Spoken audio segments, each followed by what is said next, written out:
भगवान क्या है? भगवान मतलब प्रतिध्वनि है और प्रतिच्छाया है। प्रतिच्छाया है।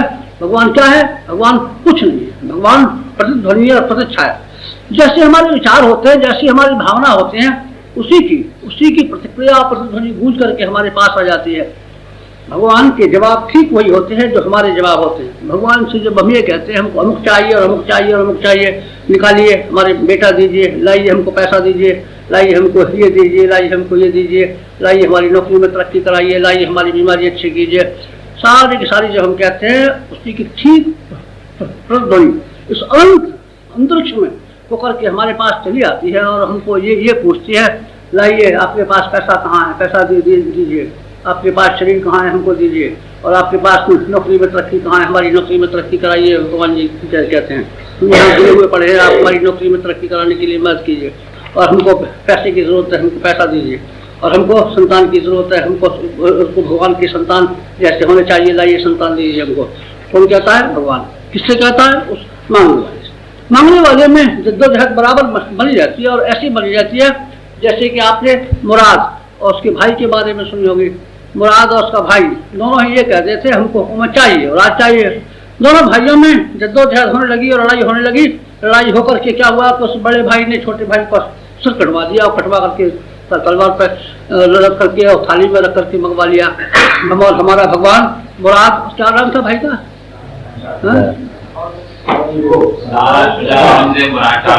चार भाई थे, उसमें से किसने कटवाया था सिर्फ? औरंगजेब ने कटवाया। औरंगजेब ने कटवाया था। बस हम और भगवान कौन है? हम दारा और भगवान औरंगजेब। हम औरंगजेब और भगवान दारा दोनों बैठे हुए हैं। राज हमको चाहिए और दौलत हमको चाहिए। हम कहते हैं दौलत हमको चाहिए, भगवान कहता है तेरी दौलत हमको चाहिए, तेरे पास क्या है निकाल हमको। और हम कहते हैं तेरे पास दौलत कहाँ है, वो निकाल हमको। भगवान कहता है निकाल, तेरे पास कहाँ है। हम दोनों अपने अपने चाकू लिए हुए, छड़े लिए हुए, तलवार लिए हुए बैठे हैं, कब किसका काट डाले सिर और कब किसका ये कर डाले। लेकिन मित्रों, जब ये प्रतिध्वनि और प्रतिक्रिया बदल जाती है, ये प्रतिक्रिया और प्रतिध्वनि बदल जाती है उस क्षण जब हम ये कहते हैं भगवान से कि हमारी चीजें तुम्हारी हैं, हमारी चीजें तुम्हारी हैं, हमारा शरीर तुम्हारा है, हमारी अकल तुम्हारी है, हमारी भावना तुम्हारी है, और हमारा धन तुम्हारा है, और हमारा सब कुछ तुम्हारा है, हमारे पास जो कुछ भी हमारा है सब तुम्हारा है और तुम्हारे लिए है। ये विचार जिस क्षण हमारे मन में आ जाता है तो हमारी लड़ाई का मोर्चा बदल जाता है, और हमारी लड़ाई के लड़ने वाले सूरवीरों की शक्ल बदल जाती है। फिर हमारी लड़ाई के लड़ने वाले सूरवीर राम और भरत जैसे हो जाते हैं। रामचंद्र जी कहते थे, बेटे तेरे लिए है ये, गद्दी से तुझे रहनी चाहिए, गद्दी तुझे लेनी चाहिए, गद्दी पर तुझे बैठना चाहिए। मैं तो बड़ा हूँ, मैं तो जंगल में जाऊंगा, पीछे भी जाना चाहिए, तू छोटा बच्चा है, छोटा भाई है, तुझे गद्दी पर बैठना चाहिए, तू गद्दी पर बैठ। और वो क्या कहता था भरत से कहता ऐसा नहीं, आप बड़े भाई हैं और आप पिता के तुल्य हैं, और आप गद्दी पर बैठना चाहिए। मैं तो आपके नौकर के बराबर हूँ, और मैं तो आपके सेवक के बराबर हूँ, मैं क्यों बैठूंगा। लड़ाई खूब होती रही और बहुत जोर की लड़ाई हुई, किनमें? रामचंद्र जी में और भरत जी में हुई। दारा शिको और उनमें जो औरंगजेब में लड़ाई हुई थी उससे भी मेरे समझ से ज्यादा लड़ाई हुई और ज्यादा खून खट्टर हुआ रामचंद्र जी में और भरत जी में। रामचंद्र जी और भरत जी में हुआ, ये जीत गया कौन?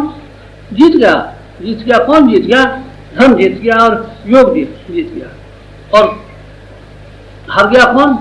हार गया मैं, अहम हार गया, अहम हार गया। रामचंद्र जी वनवास को चले गए और भरत जी ने नंदगांव में जाकर के उसी तरह का साधुओं जैसा लिबास बना लिया, कपड़े पहन लिए, और उसी तरीके से जमीन पर सोने लगे और जटाएं उसी तरीके रखा ली। सिंहासन पर रामचंद्र जी के खड़ाओं को रखा, खड़ाओं को रख करके राजपाट चलाने लगे। ये क्या हो गया? राम और भरत की जो हम कथा सुनते हैं और पढ़ते हैं, चित्रकूट का मिलन। राम और भरत का जब छाती से छाती मिला करके हम मिलते हैं तो हमको कितना आनंद आता है। सारी रामायण एक और राम भरत का मिलन एक और, राम भरत का मिलन एक और, हमको ऐसा आनंद आता है कि मालूम पड़ता है कि अध्यात्मिकता का सार, रामायण का सारे का सारा सार इसी जगह रखा हुआ है। ये रामायण का न्यूक्लियस वहाँ है, केंद्र वहाँ है, नाभिक वहाँ है। राम और भरत छाती से छाती मिला करके रखते हैं, हमको उतना आनंद और मजा कहीं नहीं आता जहाँ वहाँ आता है। बार बार मन आता है रामायण के प्रसंग को हमको पढ़ना चाहिए। ये क्या हो रहा है? ये योग की व्याख्या भी कर रहा था, ये मैं योग की व्याख्या कर रहा था और ये कह रहा था आप जिस उद्देश्य के लिए आए हैं, उस उद्देश्य को पूरा करने के लिए आए हैं, उस उद्देश्य का नाम योग है। योग सिखाने के लिए बोला जाता है। आप कहेंगे आपने तो समाज की सेवा करना बता दिया और आपने यज्ञ करना बता दिया, आपने योग का बताया। मित्रों मैंने सचमुच योग बताया, आप यकीन रखना मैंने सचमुच योग बताया। आप मेरी बात पर भरोसा करना, मैंने आपको सचमुच योग बताया। झूठे वाले लोगों को बताने वाले लोगों में से मैं नहीं हूँ, ताकि मैं आपको तरह तरह के खेल खिलौने आपके हथेली में देकर के और बहका दूं और ये कह दूं ले बेटा ये देख चंद्रमा से बना दिया, लक्ष्मी जी गुरु जी मंगवा दीजिए। अच्छा बेटा देख लक्ष्मी तो ये दूंगा, बहुत लक्ष्मी दूंगा, सारी लक्ष्मी दे दूंगा। हाँ गुरु जी कब दे देंगे? कल सवेरे दे दूंगा। अच्छा तो मैं आज शाम को मंगा लूंगा, लक्ष्मी तेरे हाथ में दे दूंगा। अच्छा अच्छा अच्छा हाँ गुरु जी सवेरे आ गया, हम तो लक्ष्मी जी दे दीजिए। हाँ बेटा ले लक्ष्मी दे रहे, खाए की लक्ष्मी है। एक और हाथी बैठा हुआ, एक और हाथी बैठा हुआ है, बीच में लक्ष्मी जी बैठे हुए हैं, ऊपर से पानी चढ़ा रहे हैं। दो हाथी कमल के फूल में ले बेटा लक्ष्मी जी ले जा। क्या पैसे खिलाए हो? 2 आने खिलाए लक्ष्मी जी। हाँ लक्ष्मी जी ले जा। अरे गुरु जी ये कैसी लक्ष्मी है? ये तो बिरला की बराबर भी नहीं बना सकी, और ये तो टाटा की बराबर भी नहीं बना सकी, और ये तो पतलाल की बराबर भी नहीं बना सकी। ये कैसी लक्ष्मी है? बेटा जैसे तेरी मांगी थी वैसे मैंने लक्ष्मी दे दी।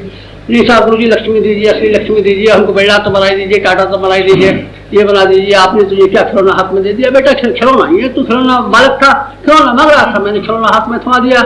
नहीं गुरु जी हमको योग बता दीजिए। ले बेटा अभी हम योग बता देंगे, देख नाक बंद कर और जल्दी जल्दी सांस ऐसे ऐसे कर और देखते योग आ गया। नहीं गुरु जी ये तो योग नहीं बना, योग नहीं आता। बेटा ऐसे योग ऐसे तो पागल आदमी है। नाक में योग रखा है तेरा, नाक में हवा खींचूंगा निकालूंगा, हवा खींचूंगा निकालूंगा, बिल्कुल पागल आदमी है। हमारे नाक में है कहाँ योग? नाक में कब भरा हुआ पड़ा है? नाक में से योग निकाल लूंगा, नाक में योग लेकर लूंगा, तो बिल्कुल काट कर लूंगा। समझता ही नहीं योग किसे कहते हैं। नाक में योग नहीं है। योग कहाँ है? योग मित्रों भावनाओं में और विचारणाओं में है।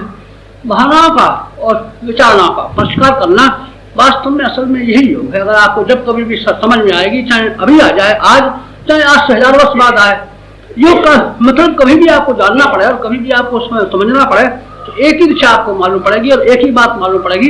जो का दो को जोड़ जाता है, जोड़ देने का चेतन चीज है। जड़ चीजों की तो मैं नहीं कहता, जड़ चीजों को तो एक और एक की हस्ती भी बनी जाती है और एक की हस्ती भी बनी जाती है। पर चेतन जब कभी भी मिलेगा तो वो दोनों एक हो जाएंगे और दोनों एक दूसरे में लय हो जाएंगे। दोनों की हस्ती कभी शामिल रह नहीं सकती। हाइड्रोजन गैस और नाइट्रोजन गैस जब कभी भी आपस में मिलेंगी पानी बन जाएंगी और दोनों की शक्ल बदल जाएगी और कुछ और ही बन जाएंगी। मनुष्य और भगवान जब कोई मिलेगा, मनुष्य रह नहीं सकता, भगवान रह नहीं सकता। फिर मनुष्य और भगवान दोनों को जब मिल जाएंगे तब हम पानी बन जाएंगे और हम ऋषि बन जाएंगे, हम देवता बन जाएंगे और हम संत बन जाएंगे, हम ब्राह्मण बन जाएंगे। इससे कम में हमारा गुजारा हो ही नहीं सकता। इससे कम हमारी हस्ती अलग से रह नहीं सकती। भक्त और भगवान दो अलग नहीं रह सकते, क्योंकि वो जोड़ की बात कह रहा हूँ, योग की बात कह रहा हूँ। चेतन चीजों को जब आप मिला देंगे तो आप किस तरीके से रह जाएंगे? गंगा जल और जमुना जल आप मिला दीजिए, एक ही हैसियत के हो गए। अरे साहब ये मिला दीजिए, अलग कर दिए ना, गंगा जल रखा है, जमुना जल रखा है, बेटा मिला दिया आप। ये नहीं है अलग दो रखा, एक हो जाएगा। भगवान और जीवात्मा, भगवान को जब जीव मिल जाएगा और जीव को जब भगवान मिल जाएगा तो दोनों एक हो जाएंगे, दो अलग रह नहीं सकते। इसीलिए योग करने की शिक्षा जो मैं आपको दे रहा था वो इसीलिए दे रहा था कि आपको न केवल भावनाओं की दृष्टि से बल्कि क्रिया की दृष्टि से भी असल में योगी होना चाहिए। और मैं आपको योगी बनाना चाहता हूँ। असल में मेरे लक्ष्य आपको योगी बनाना है। योगी बना देने के लिए आपको अपनी भूमिका भोगी से हटा देनी पड़ेगी। भोगी और योगी दो एक दूसरे की भिन्न दिशाएं। भोगी वो है जो मांगता रहता है और चाहता रहता है, दौलतमंद बनना चाहता है, मालदार बनना चाहता है और संपन्न बनना चाहता है और अमीर बनना चाहता है। उस आदमी का नाम क्या है? भोगी। और भोगी से भिन्न प्रकार का जो स्तर है वो क्या है? उसका नाम योगी है। योगी भगवान के लिए समर्पित होता है और भोगी भगवान को अपने लिए समर्पित करना चाहता है। भगवान से तरह तरह की ख्वाहिशें और तरह तरह की फरमाइशें पेश करता रहता है। भगवान के पास कोई बल है और शक्ति है और ताकत है तो अपने लिए मांगता रहता है। उसका नाम भोगी है। योगी उस आदमी का नाम है कि जो मांगता नहीं है, बल्कि भगवान से ये कहता है कि हमारे पास जो चीजें हैं वो आपको हम सौंपते हैं और ये आपकी चीजें हो जाती हैं। ये बस मूलतः मनोवृत्ति में इतना फर्क है। बस इस मनोवृत्ति का ही नाम योग है, इस मनोवृत्ति का ही नाम भोग है। अन्यथा जिंदा तो आपको भी रहना पड़ता है, हमको भी रहना पड़ता है, योगी को भी रहना पड़ता है, संत को भी रहना पड़ता है। और आज तो आप भी खाते हैं और आज तो संत भी खाते हैं। कपड़ा आप पहनते हैं, छाल पहनता है, वो कम्बल पहनता है, और वो छाला पहनता है, और वो भोजपत्र पहनता है। शरीर को ढकता तो भी है। शरीर को ढके बिना किसका काम चला है? शरीर को ढके बिना संत का काम चला है, ना आपका काम चला है, किसी का भी नहीं चला है। खाए बिना ना आपका काम चला है, उनका काम चला है। शरीर के निर्वाह की क्रियाएं तो मित्रों एक ही होती है, चाहे योगी की चाहे भोगी की, सबको अपना पेट भरना पड़ा है। ठीक है, आपने अपने गेहूं से भर लिया, योगी ने मक्का से भर लिया, कंदमूल से भर लिया, पर आखिर अन्न तो उसको भी भरना पड़ा ना। शरीर के निर्वाह करने के लिए सोना आपको भी पड़ता है, संत को भी सोना पड़ता है। आप पलंग पर सो जाते हैं, वो पत्ते बिछा कर सो जाता है, बात तो एक ही हो गई ना। बात में कहाँ रहा फर्क? शरीर का निर्वाह करने की क्रिया और जीवन यापन करने की क्रिया में योगी और भोगी में कोई खास फर्क नहीं होता। विचार करने की शैली में फर्क होता है, सोचने के तरीके में फर्क होता है। सोचने का तरीका एक कि आदमी जगह जगह से अपनी फरमाइश से पेश करता हुआ चला जाता है, मांगता हुआ चला जाता है, भगवान से, भगवान के नाम लेकर के और चुवत देकर के और पूजा करके ये चाहता रहता है भगवान हमारे काबू में आ जाएगा और हमारे बस में आ जाएगा। मैं तो अज्ञान नहीं है, क्या हाँ अज्ञान है। मैं क्या कह रहा था आपको, योगी बना रहा था। मैं योगी बना करके ये कह रहा था कि आप अपनी व्यक्तिगत महत्वाकांक्षा को कम करना शुरू कर दीजिए और ये करना शुरू कर दीजिए। ठीक है, शरीर का निर्वाह, शरीर हमको मिला है, शरीर का निर्वाह करने के लिए हम जीवित रहेंगे और शरीर के निर्वाह करने के लिए हम परिश्रम करेंगे, अपनी कमाई से ही अपने शरीर का पेट भरेंगे। ये हमारा ऑटोमेटिक शरीर है। हमको किसी से मांगने की जरूरत क्या है, किसी के आगे हाथ पसारने की जरूरत क्या है? हमको भगवान ने कलाइयाँ दी और हम जमीन में मारेंगे लात और अपने लिए पानी निकाल लेंगे और अपनी कलाइयों से मेहनत करेंगे और हम रोटी खा लेंगे। शरीर को निर्वाह करने के लिए जो आपके ऊपर बगीचे की छोटी सी जिम्मेदारी दी है, उनके लिए आपको फर्जों को पूरा करना चाहिए और कर्तव्यों को पूरा करना चाहिए। कुटुंब आपके पास जो भी है उसको उनको शिक्षित बनाना आपका काम है, उसको संस्कारवान बनाना आपका काम है, उसको स्वावलंबी बनाना आपका काम है। बस इससे आगे नहीं। इससे आगे जब कभी भी आप कदम बढ़ाएंगे तो आप वो परिवार के लिए अत्याचार कर रहे होंगे। फिर मैं आपको ये कहूँगा परिवार के साथ में अत्याचार कर रहे हैं, फिर मैं आपको ये कहूँगा परिवार के साथ में अत्याचार कर रहे हैं। कब? जबकि आप ये विचार करेंगे कि हम इसके भगवान हैं। भगवान कौन होता है? जो अनाज के इंतजाम करता है, रोटी का इंतजाम करता है और खाने का इंतजाम करता है। हमारी औलाद बैठ बैठ के खाया करेगी, इसीलिए हम इसके लिए संपदा छोड़ कर के जाएंगे, दौलत छोड़ के जाएंगे, उसके लिए जेवर छोड़ के जाएंगे, उसके लिए ये छोड़ के जाएंगे। खुश आपको केवल भगवान को करना चाहिए। इंसानों को खुश रखना आपके लिए बिल्कुल नामुमकिन है। इंसानों को आप खुश करने की कोशिश करेंगे तो आप इतने हैरान हो जाएंगे, इतने दुखी हो जाएंगे कि आपके लिए बात बिल्कुल बिगड़ जाएगी और आप टक्कर में आ जाएंगे। वो आपको दो घोड़ों वाली कहावत याद है ना? एक घोड़े और बाप बेटे वाली, वो बात याद आप रखनी चाहिए। एक घोड़ा था और एक था बाप और एक था बेटा। बाप बेटे थे, गए और गांव में जा रहे थे। बाप घोड़े पर सवार था और बेटा पैदल चल रहा था। छोटा लड़का था 12-14 साल का। गांव वालों ने कहा, रे तेरे का देखो ये बाप कैसा है, देखो 12 वर्ष का बच्चा पैदल चल रहा है और अब बूढ़ा आदमी है, देखो इसको शर्म नहीं आती, मचक घोड़े पे बैठा हुआ है और ये बच्चा पैदल चल रहा है, इसको शर्म नहीं आती। तो आपने कहा बेटे ठीक है गाँव वाले, और तुझे घोड़े पे बैठना चाहिए, हमको पैदल चलना चाहिए। अगले वाले गांव में उसने क्या काम किया, बच्चे को घोड़े पे बैठा दिया, खुद पैदल चलने लगा। अगले वाले गांव वाले भी लोग इकट्ठे हो गए, तमाशा दिख रहा भाई, तमाशा दिख रहा। क्या देखो ये लौंडा, इसलिए तो घोड़े पर सवार हो गया है और बूढ़े बाप को पैदल चलाता है। देखो इसको शर्म नहीं आती। बाप को घोड़े पर बैठना चाहिए था कि इसको बेटे को बैठना चाहिए? बेटे का पिताजी ठीक कहते हैं, आप बड़े हैं, आप बुजुर्ग हैं, आपको घोड़े पर बैठना चाहिए, हम तो बच्चे हैं, चल लेंगे उछलते हुए, हमको क्या है। अच्छा बेटा, तो उस गाँव वाले तो ये कह रहे थे, उस गाँव वाले ये कह रहे हैं, अब क्या करना चाहिए पिताजी? अब पिताजी ऐसे करेंगे। उस बाप ने कहा अच्छा तो हम और आप दोनों घोड़े पर बैठना। बाप पीछे बैठ गया, घोड़े उसको लड़के को आगे बैठा लिया, दोनों को बैठ करके चलने लगे और अगला वाला गाँव आ गया है। सारा गांव तमाशे के लिए इकट्ठा हो गया। अरे भाई देखो कैसे जा रहे हैं दुष्ट, कैसे जा रहे हैं दुष्ट, कैसे देखो घोड़ा बेचारा दुबला पतला, उसके ऊपर 2 हाथी से जा बैठे और दोनों घोड़े को मार डालेंगे और जिंदा छोड़ने वाले नहीं। देखो ये कैसे कसाएंगे। अब जाकर के क्या होगा? बाप बेटे ने कहा बेटा ये भी ठीक कहते हैं, घोड़ा एक है और हम 2 सवारी है, इसके ऊपर इतना वजन ला देंगे तो लोग ठीक कहते हैं। लोगों का कहने में गलती क्या है? लोग तो बिल्कुल सही कहते हैं, बस वो दोनों ने क्या काम किया, घोड़े की लगाम पकड़ लिया, दोनों पैदल चलने लगे। अगला वाला गांव आया। अगला वाले गांव में सब लोग इकट्ठे हो गए। उन्होंने कहा देखो ये कैसे जा रहे हैं पागल, इन पागलों को देखना क्या बात है। पागलों को लोगों से पूछा क्या बात है हम में पागलों की? बड़ा आपके पास है और 2 आदमी चल रहे हैं और दोनों आदमी पैदल लेकर के चल रहे हैं, कोई भी सवाल नहीं होता। क्या कर सकते थे? ये दुनिया बड़ी पागल है, दुनिया बड़ी जाए और ये दुनिया बड़ी कमी है और दुनिया बड़ी दुष्ट। दुनिया वाले क्या कहते हैं? दुनिया वालों ने आपको क्या दिया और दुनिया वालों ने क्या आपके लिए कहा, दुनिया वालों ने क्या राय बनाई? अगर इसके ऊपर आप चलना शुरू कर देंगे तो आपको मंजिल दूर चली जाएगी और लाखों मील दूर चली जाएगी और आप कहीं मंजिल ले नहीं सकती। और दुनिया के लोगों ने क्या आपके बारे में राय बनाई और दुनिया आपके लिए क्या कह रही है। दुनिया तो ऐसी निकम्मी है, ऐसी दुनिया निकम्मी है कि गोपाल कृष्ण गोखले एक दिन हजामत बना रहे थे और एक आदमी ने आकर के उनको शिकायत की कि साहब वो अमुक आदमी आपको बहुत बुरा भला कह रहा है, बड़ी गालियां दे रहा है, बड़ी बुराई कह रहा है आपकी, बड़ी गालियां दे रहा है। तो गोपाल कृष्ण गोखले हजामत बनाते बनाते रुक गए और रुक करके हाथ को लेकर के थाम करके याद करने लगे, क्या बात हो गई, क्या बात हो गई, क्या बात हो गई। खबर वाले ने कहा अरे साहब आप तो ऐसी चिंता में पड़ गए, मैं तो वैसे ही खबर दे दी थी, दुनिया है तो अपना अपना कहती रहती है, दुनिया तो है, पर मैं एक बात विचार कर रहा था, मैंने उसके साथ में कोई नेकी नहीं की, कोई मैंने उसके साथ में भलाई नहीं किया और जिसके साथ में नेकी नहीं किया भलाई नहीं किया वो क्यों गाली दे रहा है मुझे। लोगों ने कहा नेकी नहीं किया तो बदी नहीं की है, आप तो भूल रहे हैं। उन्होंने कहा नहीं, नेकी नहीं की है। दुनिया वाले ऐसे हैं कि जिसके साथ में जितनी नेकी करेंगे उतनी ही ज्यादा गाली देगा।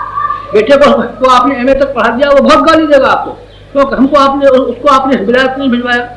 जब कभी भी शिकायत करते हुए पाएंगे, आपको भी शिकायत करते हुए पाएंगे, देखो ना ये है हमारे बाप, एमए पढ़ा करके उन्होंने हमको चुप कर दिया और ये भी नहीं बना कि हमको वहाँ विलायत भिजवा देते, कर्ज ले आते तो क्या क्या था, और जमीन बेच देते थे तो क्या था, और छोटे भाई को नहीं पढ़ाते थे तो क्या था, उनको विलायत भेज देना चाहिए था और हमको आते तो पैसा चुका लेते, उनको विलायत पे नहीं भिजवाया, ये बाप है हमारे। आपको जरूर शिकायत करेगा, आपको जरूर शिकायत करेगा। दुनिया वालों को खुश करने के लिए अगर आपने ऐसा विचार किया है जिसमें कि आपकी औरत भी शामिल है और आपका भाई भी शामिल है और आपका बेटा भी शामिल है और आपके खानदान वाले भी शामिल हैं, उन लोगों को आपने खुश करने के लिए, उनकी इच्छा पर चलने के लिए अगर आपने कदम बढ़ाए तो मित्रों आपकी दुर्गति उसी तरह की होगी जैसे कि घोड़े वाले की थी और घोड़े पर सवार वालों की थी। आप किसी को खुश नहीं कर सकते। किसे खुश करना चाहिए?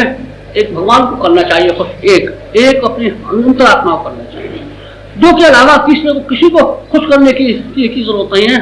आप इन दो को खुश कीजिए, क्योंकि जो आपको राह पार करनी है, मंजिल पार करनी है, केवल भगवान के सहारे पार करनी है और अपनी जीवात्मा के सहारे पार करनी है। मिलाना तो इन दोनों को ही है ना, दुनिया वालों से तो नहीं मिलाना है ना आपको। इसलिए मित्रों योगी आपको बनाने के लिए मैंने आपको बुलाया और इसलिए बुलाया कि आप अपने आप को भगवान में समर्पित करें, भगवान में समर्पित करें। उसके लिए क्या करना पड़ेगा? वही जो मैंने आपको फिर कहा और फिर कहता हुआ चला जाऊंगा। अपने आप की सफाई, अपने आप की मन की मलिनता की सफाई। मन की मलिनता की सफाई का मतलब साबुन से लगाना नहीं है और लेती धोती लगाना नहीं है, गंगा जी में नहाना नहीं है, बल्कि वो कसार कलमश जो कि आपके ऊपर लोभ के रूप में और मोह के रूप में और वासनाओं के रूप में और तृष्णाओं के रूप में हावी हो गए थे और सवार हो गए थे, आपको सफाई उन्हीं की करनी है और किसी की सफाई नहीं करनी है। आपको मौका मिल जाए शरीर को खूब धोना, साबुन से धोना और आंवले से धोना। लेकिन चलिए मैं तो ये कहूँगा कि आपकी तबीयत खराब हो जाए और आपके पैरों में गठिए में दर्द हो जाए और आपको नहाने का मौका नहीं मिले तो आप मत नहाना। आप नहा लेंगे तो भगवान प्रसन्न हो जाएगा। बिना नहाए आप राम का नाम ले लेंगे तो नरक में चले जाएंगे, ऐसा भी नहीं। बिना नहाए राम का नाम ले लेना। और रामचंद्र जी नाराज हो जाते फिर मुझसे, रामचंद्र जी नाराज हो रहे हैं कि हमने तो वो बिना नहाए हमारा जप कर रहा था, बिना नहाए भजन कर रहा था। बिना नहाए आप भजन करेंगे तो रामचंद्र जी कहीं नाराज नहीं हो सकते। आप शरीर को ही तो धो लेंगे ना, चमड़ी को धो लेंगे ना, मुंह को धोइए ना, मुंह में कुल्ला कर लिया ना, फिर आप इसमें से मांस को निकाल डालिए ना, हड्डी को निकाल डालिए ना, चमड़ी को निकाल डालिए ना, खाल को निकाल डालिए ना, मांस को निकाल डालिए ना, पेट को फाड़ डालिए ना, इसमें जो टिट्टी भरी पड़ी है, पेशाब भरा पड़ा निकालिए ना, सबको धो के साफ कीजिए ना। भगवान जी तो नाराज हो जाएंगे, पानी से धोने से नाराज नहीं हो सकते। भगवान जी जब कभी भी आपसे नाराज होंगे और जब कभी नाखुश होंगे तब होंगे जब आपकी मन के ऊपर मलिनता छाई रहेंगी। योग इसी का नाम है और मैंने आपको यहाँ से आपको सिखाया कि आपको योगी बनना चाहिए। और योगी बनने के लिए कौन सी योगाभ्यास करना चाहिए? वो योगाभ्यास करने चाहिए जिसमें कि आपकी अहंता का, जिसमें आपकी स्वास्थ्यता का, जिसमें आपके लोभ का निराकरण होता हो और समाधान होता हो। इसके लिए जो कर्मकांड मैंने बताए, उपयोगी कर्मकांड बताए, ऐसे कर्मकांड बताए जो उत्पादन करते हैं, जो प्रोडक्शन करते हैं। माला प्रोडक्शन नहीं करती, आवड़ा प्रोडक्शन करता है। माला प्रोडक्शन नहीं करती, माला उत्पादन नहीं करती, खुरपी उत्पादन करती और फावड़ा उत्पादन करता है, हथौड़ी उत्पादन करती है। हमको जब समय करना रहा हमको तो हथौड़ी चलाते हुए राम का नाम क्यों नहीं ले और फावड़ा चलाते हुए राम का नाम क्यों नहीं ले, जिससे हमारा अनाज भी पैदा होता हो, पौधे भी पैदा होते हो, साग भाजी भी पैदा होता हो, सड़क की सफाई भी पैदा होती हो। ये करने में क्या हद की बात है? ये करने में कौन नुकसान की बात है? इसलिए आपको योगाभ्यास का जो क्रियाकलाप, योगाभ्यास का जो ढंग और योगाभ्यास का जो कर्म बताया, वो मित्रों कैसा उपयोगी था। हमने आपको आत्मशोधन की प्रक्रिया बताई, अपने आप के बारे में आत्मनिरीक्षण की प्रक्रिया बताई, अपने गरेबा में मुंह डाल करके देखने वाली प्रक्रिया बताई, आत्मशोधन की प्रक्रिया बताई, आत्मस्तर की प्रक्रिया बताई। सारे का सारा जो हम ये युग निर्माण मिशन के अंतर्गत आत्मशोधन की प्रक्रिया है वो आपने अपनी पुस्तक युग निर्माण योजना के पहले खंड में पढ़ी होगी। ये योग है, ये हमारा योग है, युग निर्माण योजना का मिशन का योग है।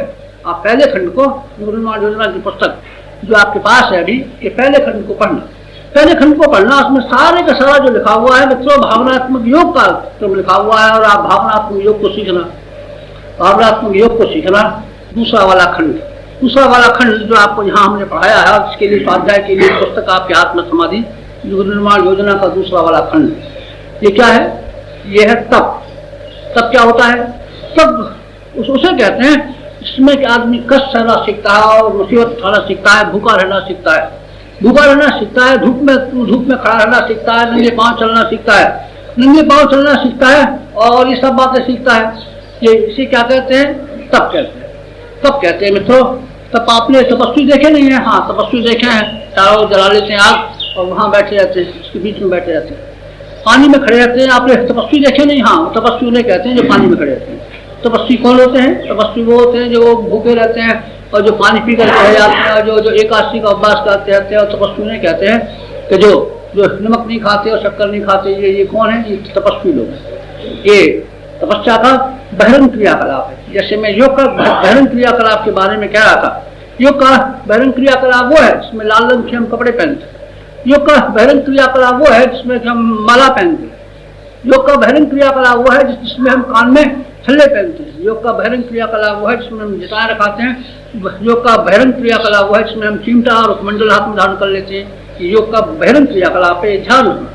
ये अंतरंग क्रियाकलाप नहीं है, आप इसमें भूल मत जाना। ये बहिरंग क्रियाकलाप सारे के सारे अगर आपने धारण कर लिया और अंतरंग योग आपके पास न आया हो, इसको मैं क्या कह सकता हूँ? इसको मैं बहरूप यापन कहूँगा।